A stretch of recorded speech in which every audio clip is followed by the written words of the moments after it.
4, 3, 2, 1.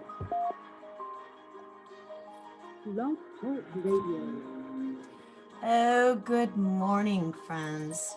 This is Blog Talk Radio, and this is the K Factor, where K equals kindness, and the factors are all the things that lead to it. And as you know, every time we have a show, it's something different, always illuminating, and I'm always bringing you the factors, which are the things that lead to kindness. And the guests and the co-hosts that I have always represent some element of the kindness that has attracted me to them. And today I'm really happy to announce Hanna Hasl-Kelchner, who is one of my dear friends and is a person who I admire. Good morning, Hanna. Good morning, Deb. How are you? I'm great. How are you? Fabulous. I know you are. You are fabulous. Cheers to fabulous. That's Hold right, to up. fabulous. Yes, we've got our branding going on here. Hanna, who is, if you Google her, I just want you to know what you're gonna find is Hanna Hasl-Kelchner. And you're going to find her on the internet all over the place. She's got a YouTube channel, which is exquisite. She's got a Facebook page, which is interesting. And she has got her, who is magnificent. And your website, yes? Yes, my website for the podcast, Business Confidential Now with Hanna Hasl-Kelchner.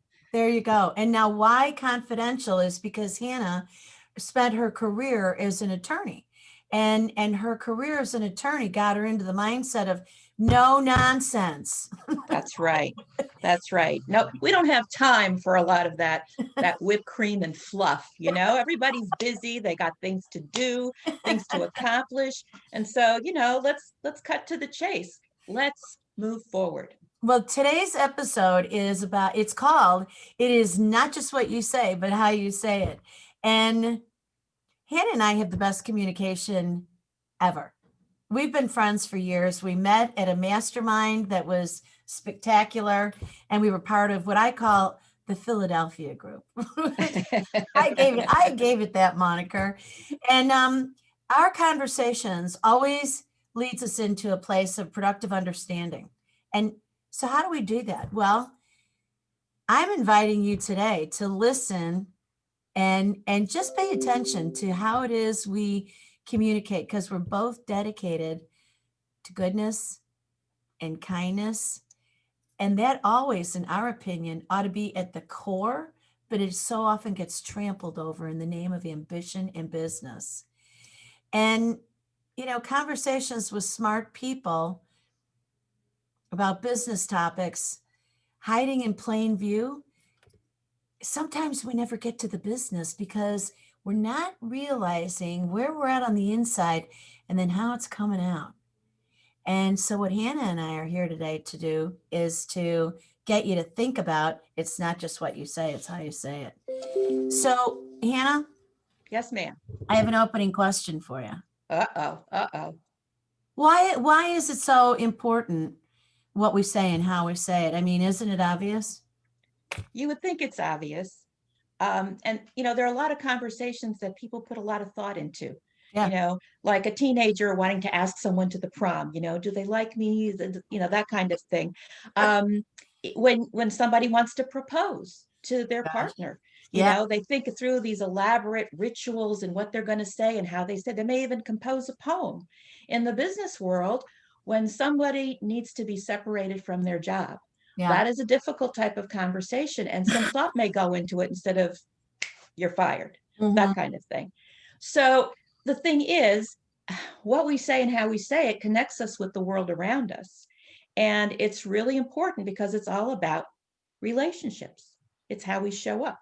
Yep. And all kinds of relationships, our family, our friends, our religious groups, if you're involved with sports. And you may communicate differently when you're with your friends talking about your sports team, or if you're in a church choir, for example, and you're singing, that's a different group. If you've got artistic endeavors, like our writing group, our mastermind group, people spoke differently there than they might in another setting or in the workplace. And so all of these relationships, the context that they're in, they're all different communities. Yeah. And community is a real important part of our well-being, which is why COVID has been so disruptive to people, because now all of a sudden we're isolated. We're not connecting in the same way. Right. And since the workplace is where so many people spend the bulk of their time, unless they're retired or independently wealthy, most people have to work for a living, and that's absolutely fine. But it really influences us tremendously in not just the relationships we have at work, how productive we can be at work, but also how we feel about work. And that's where I Absolutely. think there's a tremendous overlap in what you do and what I do in terms of well-being. Yeah. I talk a lot about all those same things, and here again is why we're even doing this episode, and why I want you to be a co-host and do many of these episodes, because even those people who are retired and who have been enjoying their time away from work, now all of a sudden they don't have the same options with all of this insulation and incubation and isolation, and everybody's world has changed. So, Right. one of the things that we have, and I don't mind if people initially, listen to me and think, oh, gee, that's kind of woo, like out there. But we all know what we mean when I say everything and everyone has a certain vibe to it. Yeah. When you walk into somebody's home, you either feel really welcome or there's something creepy going on, and then there's everything in between. Same thing in the workplace. Well, really, quite frankly, same thing over the phone, same thing on a Zoom call. Yep. And if you got a creepy thing going on inside of you that you have not addressed, it just spills out all over the place. And here's the thing that I have noticed increasingly. I've noticed it in myself and with others. The ways in which our isolation has impacted us gives us this anticipation of eagerness for togetherness, which is why I started doing the shows every day. It's like, are you there? Are you there? Oh, they're in my waiting room. Ring the bell. Tell me that you're there. I'm so excited to have company. And there's this wonderful vibe, and I do everything I can to make this environment welcoming, right? Both on Blog Talk Radio and in Zoom and YouTube. But the way that we greet people, the things that we say in our desperation can be so damaging. And you're talking about your history as an attorney. Wow. First of all, with an attorney, everybody's set up for like, I know I'm in trouble of some sort. Even if we're coming to talk to you about it, a contract, there's something about it. I'm a perfect icon for how do you want to design the court system so that somebody is just scared out of their boots about it. Oh yeah, make it something that we know about Deb Carlin. This will freak her out and get her into the obedience line real quick. So people don't think about their wordsmithing. And in business, all you have to do is get one thing that's on your interior that really you should have taken care of. And you leak it out, and you've just botched the whole deal. Like, let's talk about the dismissal of somebody. Well, you don't even have to talk about wordsmithing. I've found in programs that I've run before, people freak out about the wordsmithing. It's like, oh my gosh, it's the political correctness police. I can't use this word. I can't say Oh, okay. this word. Yeah. But really, when you think about communication, Yeah. we use all five senses to communicate. Oh yeah, we do. Right. And it makes nonverbals. nonverbals, exactly. And we may not realize how our demeanor, Yeah. how we show up. I mean, this is a funny story, but a friend of mine is in a university setting, and she runs a lab. And she was hiring a postdoc one time, and the credentials were great on paper. Phone call, the interview on the phone, work was great. And then he shows up. It turns out he had real bad personal hygiene, the kind that makes your eyes water, So there we hit one of the senses right there. Oh, But no. I mean, even on the other end of the spectrum, some people have chemical sensitivity to perfume, to cologne. Oh yeah. So I mean, somebody dropped a whole bottle on themselves is walking down the hall in their little cloud. It impacts people. It You really don't typically does. think of that. Yeah. people are very sensitive and in ways rightfully so about someone who comes up to them and puts their arm around them in the workplace. It's like, hey, you're in my space. Yeah. And in some cases, it could be the basis for harassment. Right. So, sight, and most people focus on the sound, the sound of somebody's voice. It's not even the words, it's how they come across. Are they angry? Are they short? Right. Do they have a calming type effect? Right. I was talking to somebody the other day in an interview for the podcast, and she's an HR person, does a lot of leadership work. And she said that the company she worked for, when people said, or they suspected they were going to be given their walking papers, they're like, I want her to do that conversation. I want her to do that exit interview. Aww. Because they knew that she would present it in a way Yeah. that was not judgmental, but in a way that said, look, we know it's not working out, but there's probably another opportunity where you can really shine, because don't we all want to contribute and make things a little better than we found it? Kindness. Yeah, exactly. Leading with kindness. Yeah, exactly. So she had a wonderful demeanor and a way of presenting it. I mean, I know another person, the same thing. People were clamoring to be part of his division in this large organization because he gave them some latitude to, like, go do it. I'm not going to micromanage you. Have at it. And they were having fun. Yeah. They were having fun, which is why people wanted to be part of his group. But at the same time, he wasn't going to tolerate laggards. So it was like weeding a garden, because everybody in an organization knows who's not pulling their weight. Absolutely. And they're like, well, they're going to do something about it or not. Yeah. And is there anything worse for morale? Exactly. Nothing. Exactly. Nothing. It just dampens everybody else. Yeah. So doing it in a way that's kind, that doesn't demean the person, but says, because they know it's not working out. They just are afraid of the conversation. And if you do it in a way that's loving, and I don't mean that in a sexual way, but in a kindness way, yeah, absolutely. like, the type of things that you teach, then it can be a plus, because it's like saying, look, I recognize that you have certain gifts, you have certain skills, but they're just not the right fit for us here. Right. Maybe I can help. What is it that you really want to do? Boy, I'll tell you what, an exit interview that does that for people, that gets them excited about where they're going to move into. This aligns with what I tell people when they're moving, particularly the elderly. As people are getting older and they're saying, oh, I feel like I can't take care of this house of mine. Right. I have to sell it. Well, no, wait a second. Don't think about that. Envision the future. What is the Mecca for you where you would be so happy and you would be thriving? And that changes everything.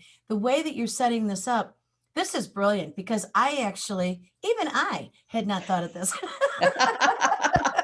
Aha. A eureka here on the kindness factor.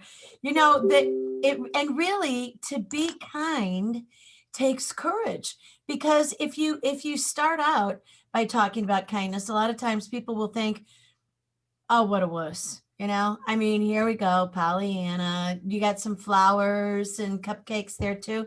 Yes. And everybody likes that. It doesn't mean that you don't do the business. Every single time we have an interaction with ourselves or with another, we should always have at the foundation the kindness that's there. Think about the career that you have had and what your whole post-attorney reality has been, and talk about that, because you're leading from a place of kindness all the time, and you've been in some really tough spots. Well, I don't wear my lawyer hat anymore. I know.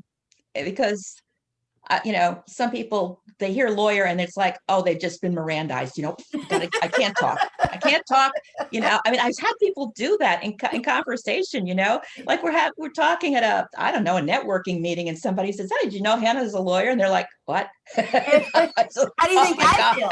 Hey, we're on the same page there. Somebody will be talking to me for, 20, 30 minutes, and somebody will walk up and say, you do know what she does, right? Oh, what does she do? Doctor of psychology. And they're like, oh, what I said about my mother, I didn't mean that. It's like, look, I'm off duty, pal. Don't sweat about it. I don't have a tape recorder here, so I understand. Yeah. Yeah, exactly. So, you get stereotyped. You do. But what a lot of people don't realize, since I did spend so much of my career practicing law, mostly in-house in a corporation, is that I'm really a business person who happens to be a lawyer. So I Okay. understand the business issues. And my focus right now is to help those small and medium-sized businesses and some large ones, assuming they don't have departments that are already dealing with these things, see business issues that are hiding in plain view. Because, in some ways, business is very simple. Be focused on the kindness part, do the right thing. Thing is, people have different interests. And so you think you're doing the right thing because you're focused on achieving XYZ, but somebody else is focused on this, and they're not necessarily totally compatible. And there's just so much diversity and variety in business. It's impossible to be good at everything. Absolutely. So that's one reason why I devote my time to the podcast, to basically interview experts, authors, thought leaders that have expertise that most people might not think about. You've been on the show.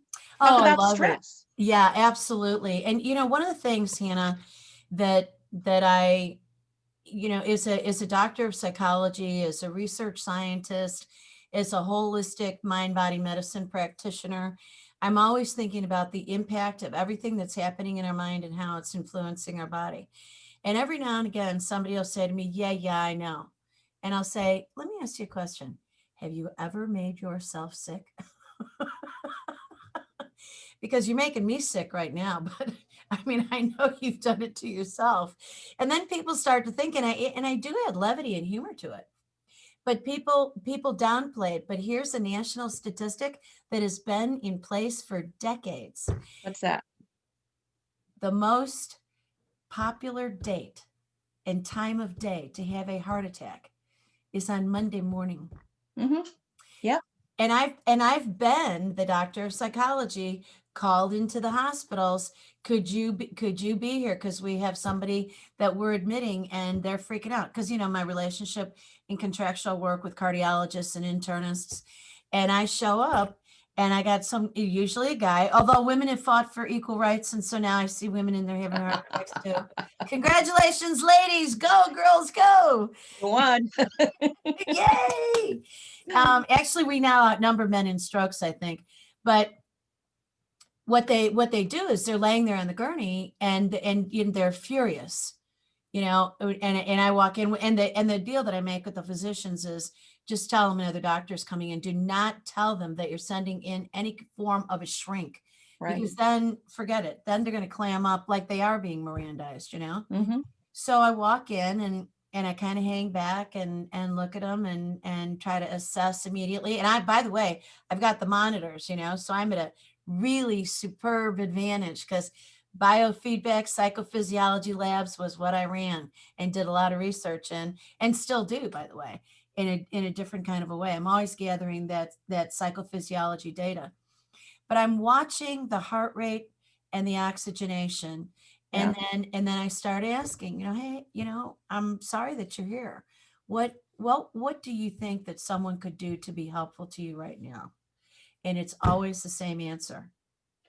Get me out of here. Mm-hmm. And it's usually with a clenched jaw. And at that point, if I think I can, I will do hands-on the person. And it might just be a hand on their arm, or I put my hand on their shoulder, but I want to infuse them. This sounds wild, but it's not. Everything in our body runs through the palms of our hands and the bottoms of our feet. It's called reflexology, and it's a part of our neurological system. It's a huge part of Chinese medicine.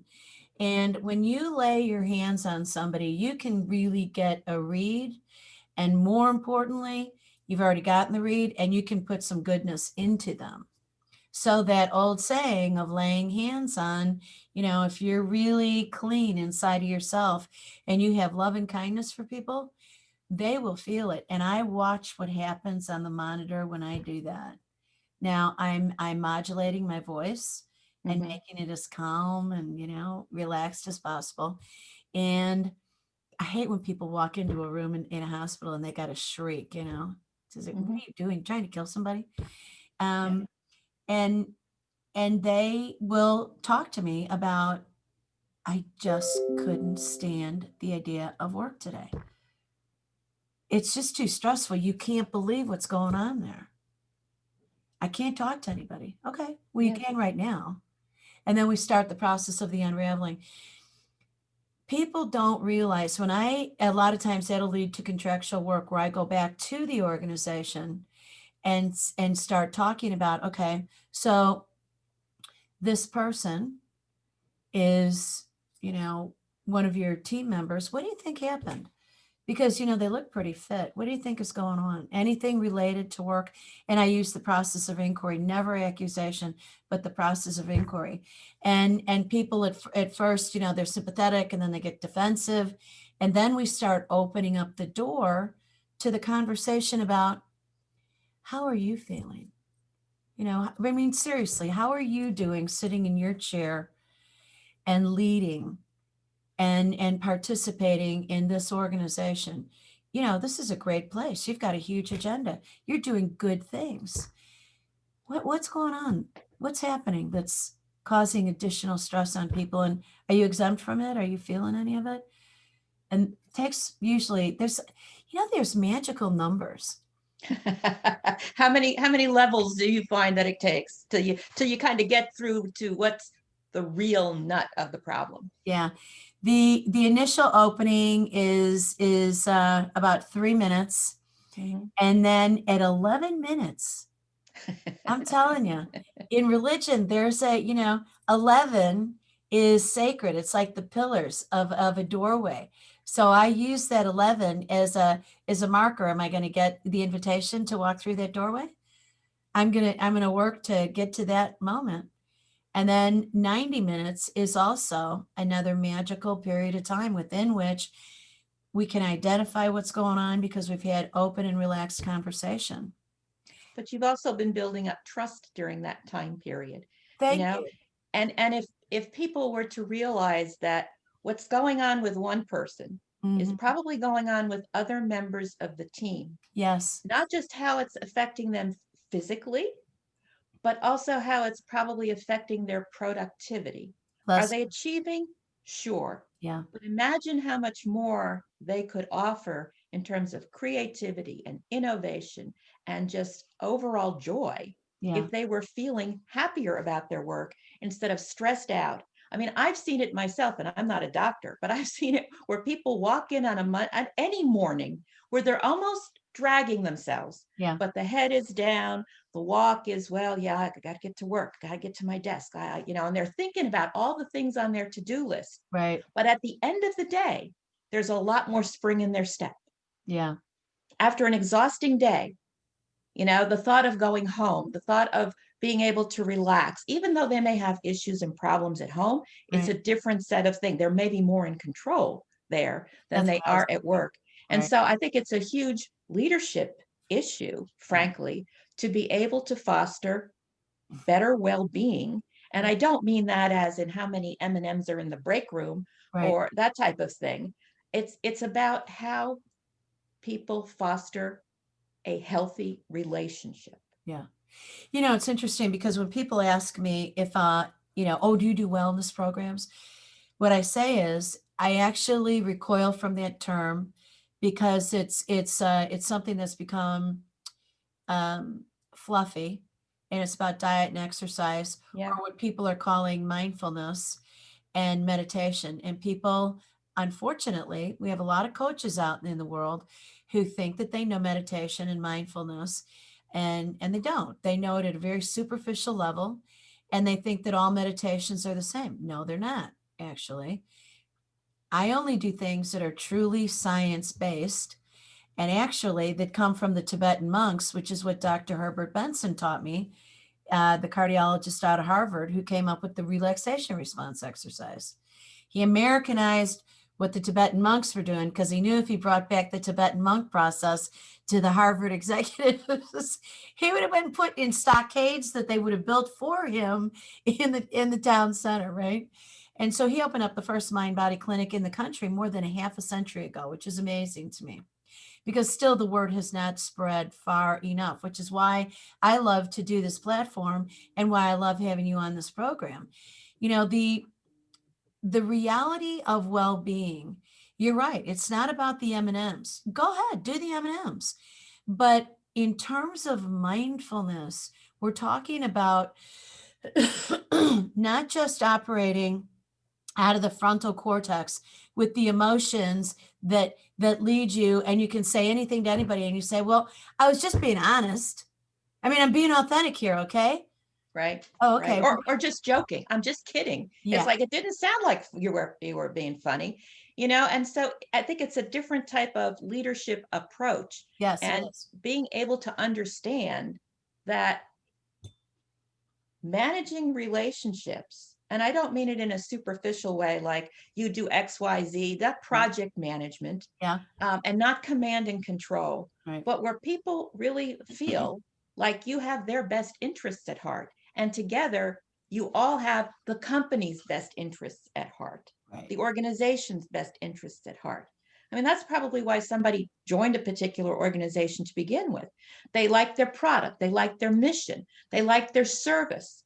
As an opportunity to make a difference. Yes. And, you know, that's a different kind of leadership than somebody that's counting noses and just looking at a bottom line Mhm. and micromanages or pushes in a command and control type of way. Yeah. There's no kindness there.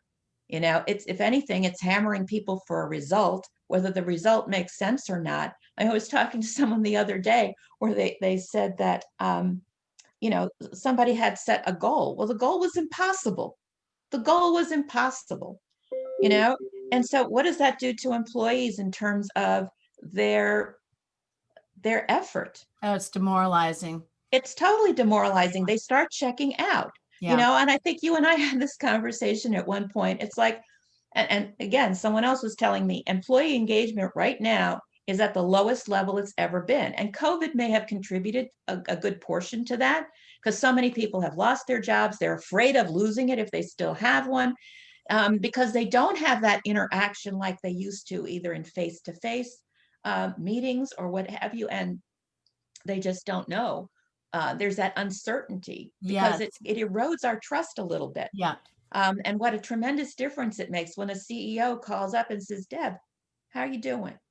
Now, how are you doing? Not just on Yes. the project, Yeah. but to show that they care, that they know your name, that they Right. know what you do, and Right. they actually care, because they realize there's an extra burden now with people working from home. Yeah, the dog walks in, the kids are in the background. Maybe you've got a partner who's working from home too, and Right. they've got a Zoom call. And now, you know, is there enough room in the house or the apartment where, you know, you're not stepping on each other's space? There's just so much going on that when you go to a workplace, you know, that's the community. Now these communities are blended, and it's so confusing. You know?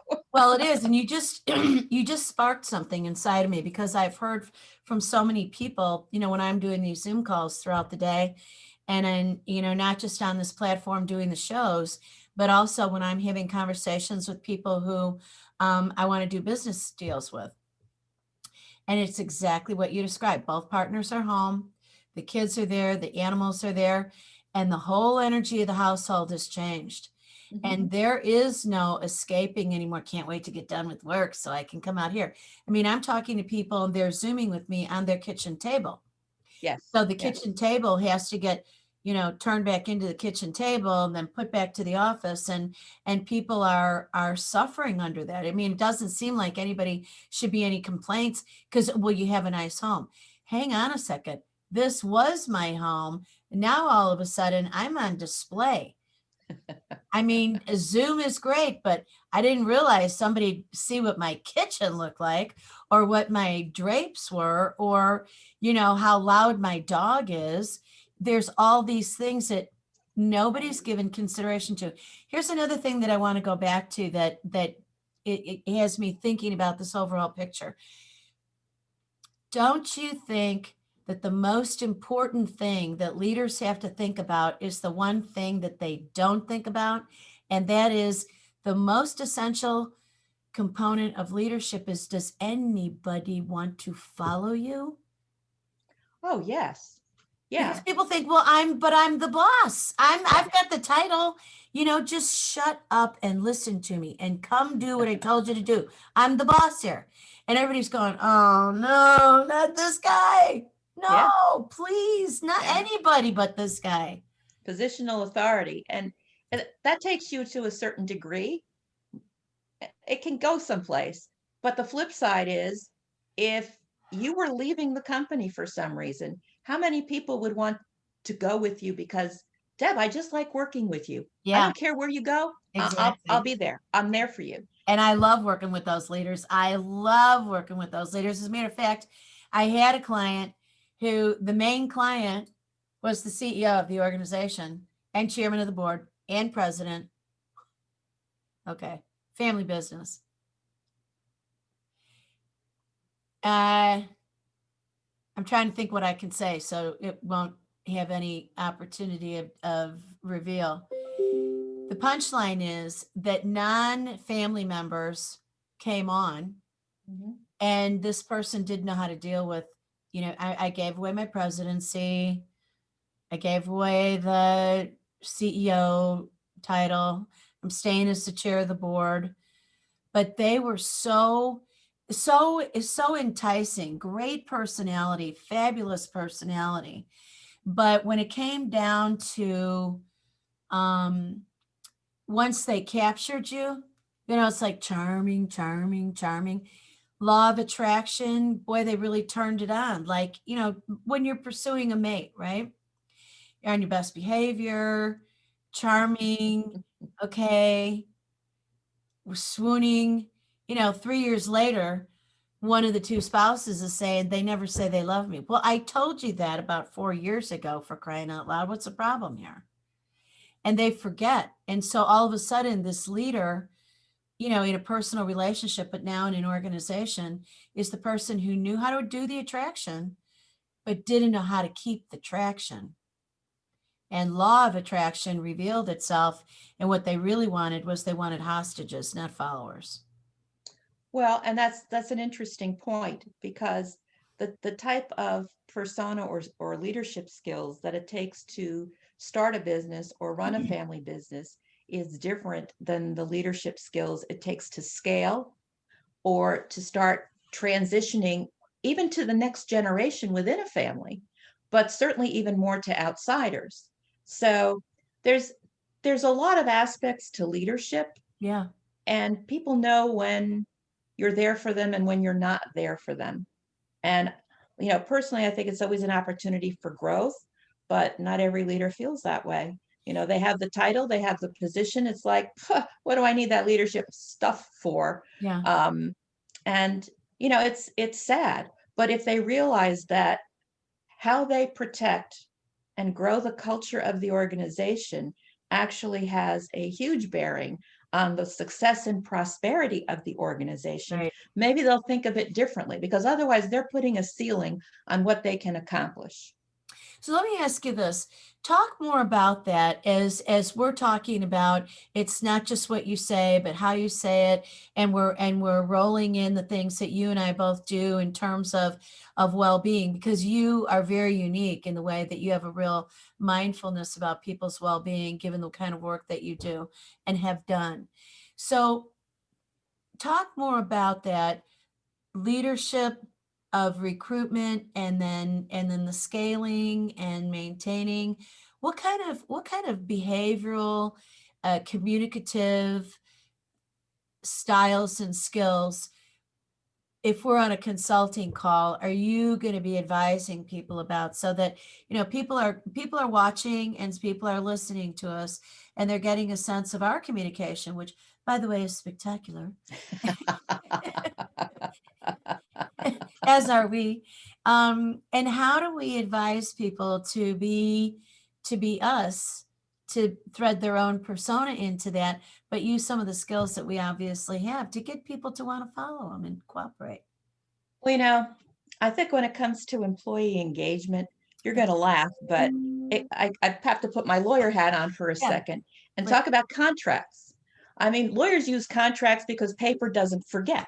Yeah, You right. know, an electronic document doesn't forget. This is what we agreed to, you know, 4 or 5 years later, our expectations might change, our Yeah. experiences might change, but it's like, these were the ground rules we established. Yeah. Now, if we need to change them, that's okay. Yeah. But let's not forget this. Right. Let's not forget this. Right. And I think that even if it's not committed to paper, Yeah. I think periodically, and maybe performance reviews or quarterly check-ins, or, you know, there's so many ways that a leader can be in touch with an employee. You know, I don't like waiting until the end of the year, Oh my gosh, you no. know, and then it drops like Pearl Harbor, and it's like, but wait a minute, I didn't know you felt that way. And Exactly. it's more an excuse to um, determine a a predetermined raise, or deny a promotion, or there's like an ulterior motive, and people know that. People know that, they're not stupid. So Right. but I do think it's helpful to establish expectations, Yeah. you know, and a lot of times people don't really drill down far enough as to what that means. And you see it sometimes with teams where two team members are kind of at each other a little bit. It's like, well, have there been healthy boundaries established in terms of who's responsible for what? And when there are trade-offs and or handoffs, Mm-hmm.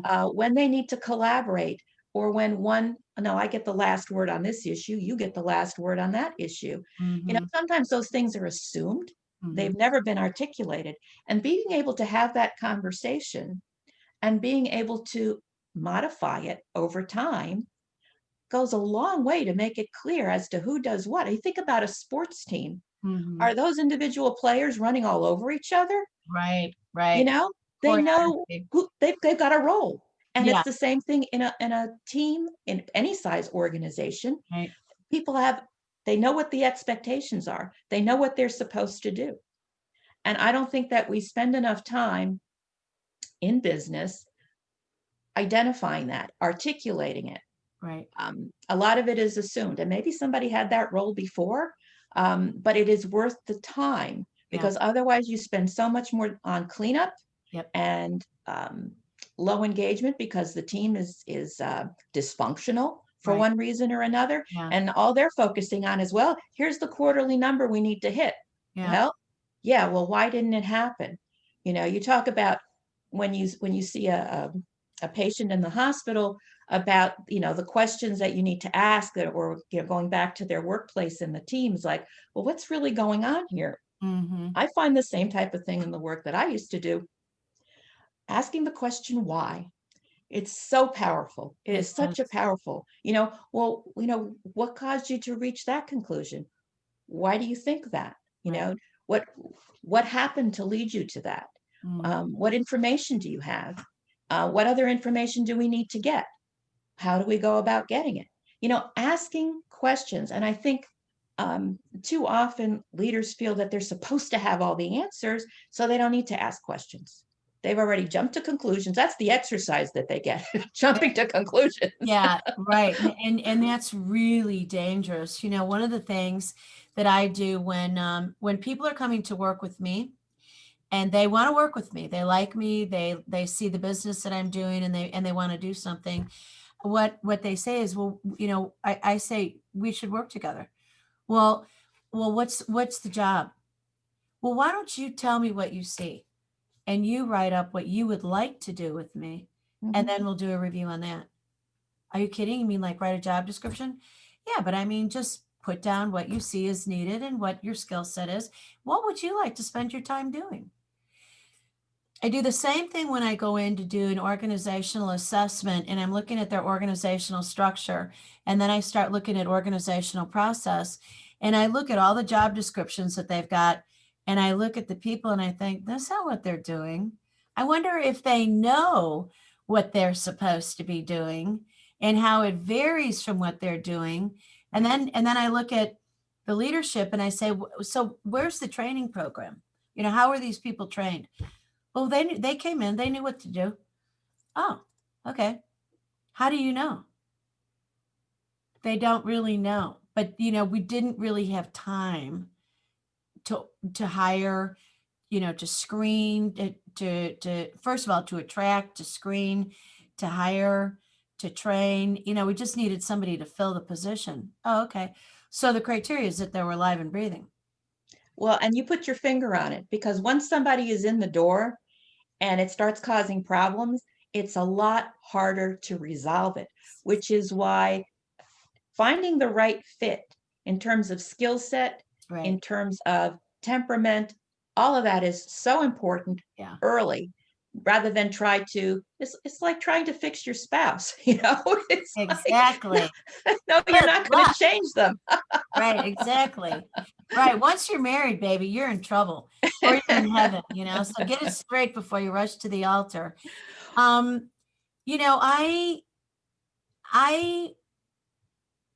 have noted over the years when I'm working with people that they think I'm trying to get them to stop.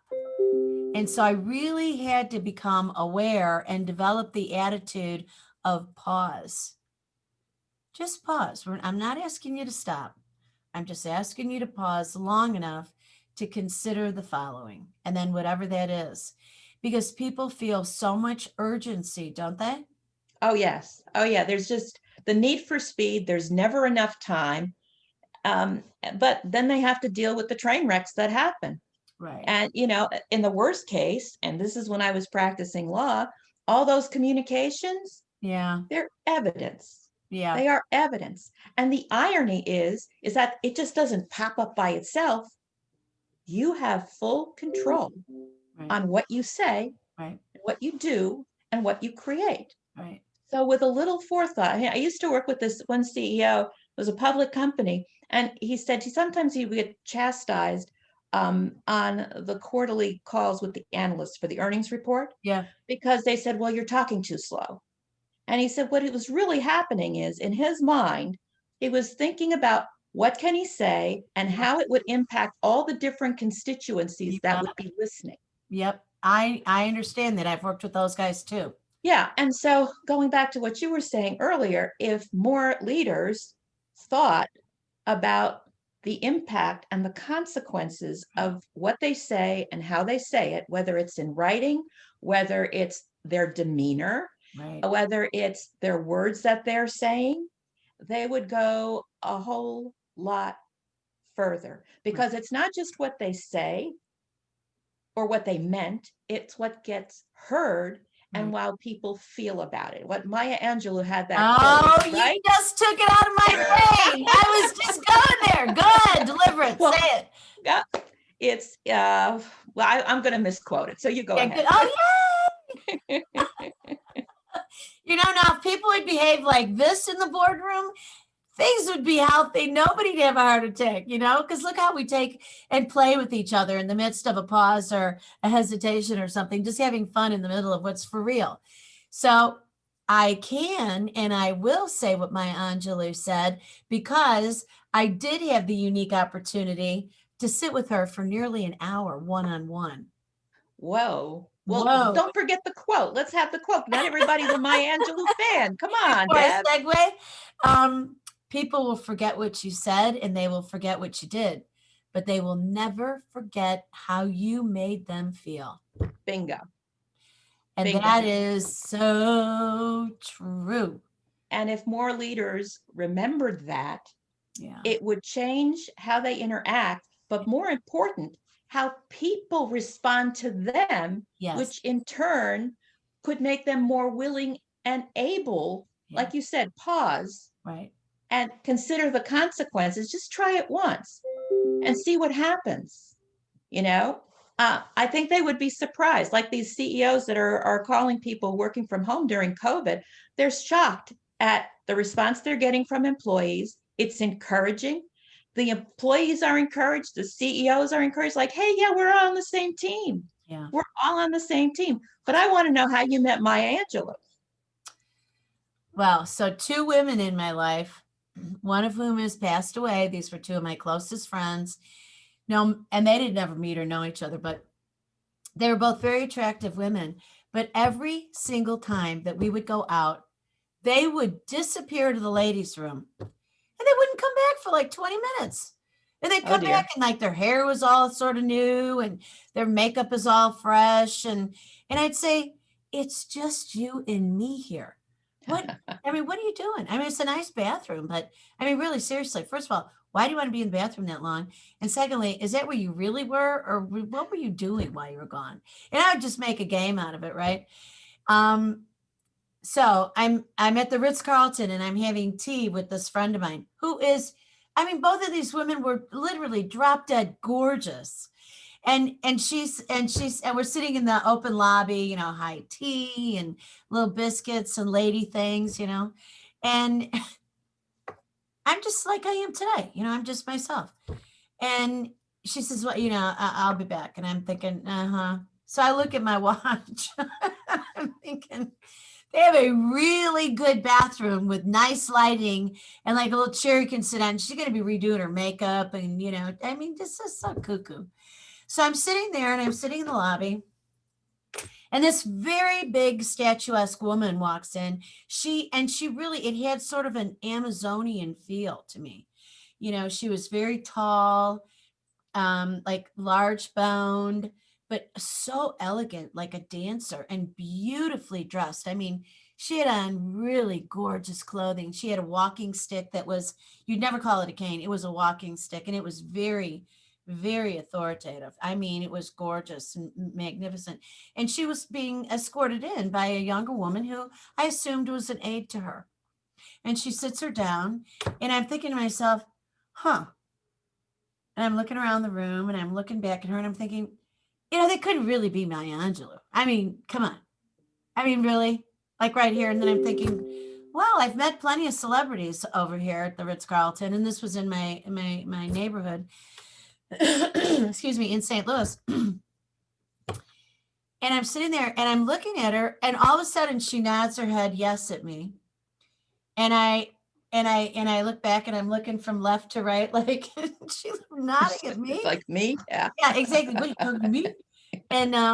And she nods her head yes, and then she picks up her hand and she beckons me towards her. And I get up and I walk over, and she graciously extends her hands out, you know, have a seat. Wow. And so I sit down, and she looks at me and she said, "How are you?" And I said, is it really you? And she said, yes. And I said, I mean, Maya Angelou.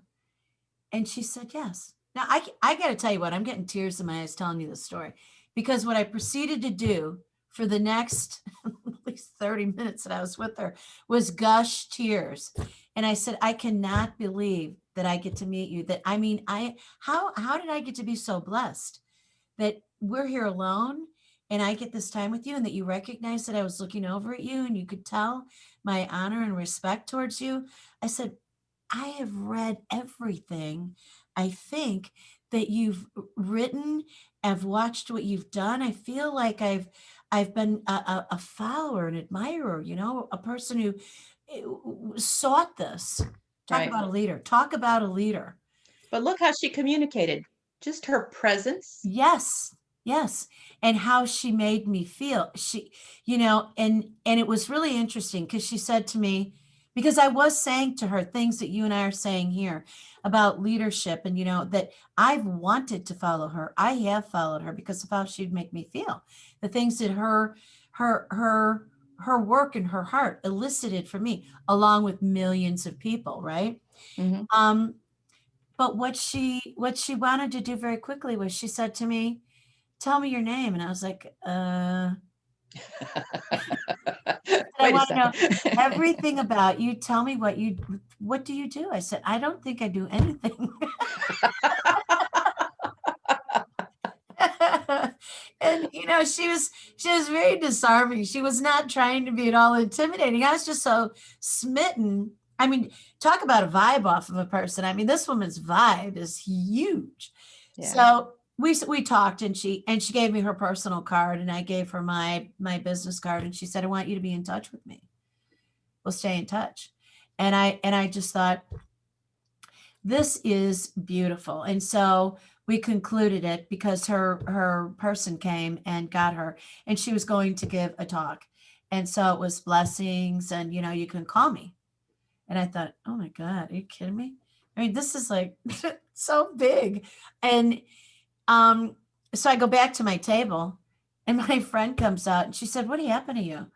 And I said, because I've been sitting here, I said, I've been crying. She said, "I wasn't gone that long." And I said, "Well, I wasn't crying about you, Glamour Queen. I was crying because I was sitting over there talking with Maya Angelou." And she was like, Where is she? Get her back here." I said, "You know what? You missed it. I have no makeup left. You know, I just, it was the most amazing thing. Well, no, I need her to come and be a speaker for an event that we're doing." And I said, "Look, thank you for being gone as long as you were, because this really was a golden opportunity. But the point about the Maya Angelou story is exactly the punchline of where we're at in terms of our whole conversation. It's not just what you say, but how you say it. It's the presence that you have. And you can't have a presence that's going to move anybody unless you own it. Absolutely. You Absolutely. you can't make that stuff up. You're going to ooze out and you're going to have a stink about you like you've been eating garlic and garbage food if you don't have your interior right. And then the way that you look at a person and that you're tender, aggressive, welcoming, offending is all going to be their read unconsciously. A lot of people aren't even going to know what it is, but they're either going to want to take you in or push you away. And in today's era, oh my goodness, we are so starved for companionship and affection that people are really reading one another, I believe, and being really drawn to one another or really repelled. So for you and I in the business era right now, I think that you and I really ought to be talking and distributing like this episode to leadership platforms all over the place, because people are hurting, including the leaders. You used the word of uncertainty earlier. Mhm. Uncertainty is the most dynamic experience in our life. Volatility with another person is the thing that repels us the most away from someone, because we never know what we're going to meet with. Well, uncertainty in today's world, given political and virus, we might as well be in an aftersquake, an afterquake tremor with the movement of the ground underneath our feet not being trustable. And unless we provide a warm and safe foundation for people to connect into and to know that we can help them clean up on the inside so that they can be good here, we're like the inside maid and the outside maid, Get you cleaned up here, Mr. Smith, Miss Brown. Just no time at all. Just have a seat here. We're going to pause you for just a little bit. We're going to vacuum and dust. But if people will do that, they will feel the impact of their leadership and their followership. I'll tell you one of the things I've really been concerned about, Hannah, and that is the legal community. The rate of suicides. Yeah. It's horrible. Up there. It's up there. It is. It's one reason I don't practice anymore. There's a lot of lawyers I don't like. And, some of it is so unnecessary because whether it's in a legal adversarial situation, and it doesn't need to escalate to that level, because in my experience, I can think of one case where we got blindsided, where somebody sued, where had no clue that it was coming. Typically, people, there's grumbles, it's like a dog growling a little bit. It's like, hey, pay attention. We have an issue. We need to talk. No, we really need to talk. Like, we need to do it now. Right. I mean, people need to evaluate that. But I think if they approach it from a perspective of joint problem solving, instead of trying to score points as I'm right, you're wrong. Right, exactly. Now I'm just going to beat you into the ground, pound you until you submit, until you're complacent, until you cooperate the way I want you to cooperate. Because, it's just like a rubber band. My dad taught me this many years ago. It's like, you can stretch it, and at some point it's going to snap. Right. And it's going to break, like the people that have the strokes or the heart attacks, or it's just going to snap back in the workplace with something that explodes. It could be an act of violence. It could just be a huge argument where somebody has a blow up and their emotions get the better of them. And the irony and the sad part is that the organization then leans on that person that had the blow up instead of saying, what caused it? Yes, there you go. What caused it? And what they do, they go up the disciplinary ladder and that person is out. Yeah. Which is really sad, because if you think about it, that person cared deeply, deeply. Exactly. And if you could harness that energy, yes, and just turn it into the empathy that's needed for joint problem solving, for right. collaboration, for like, hey, let's really do this. Yeah. Let's make it rock.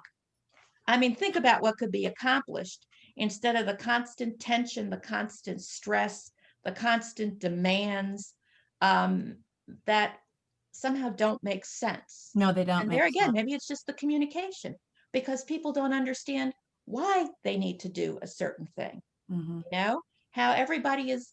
One person had a great example one time they shared with me, and it was about a leadership thing.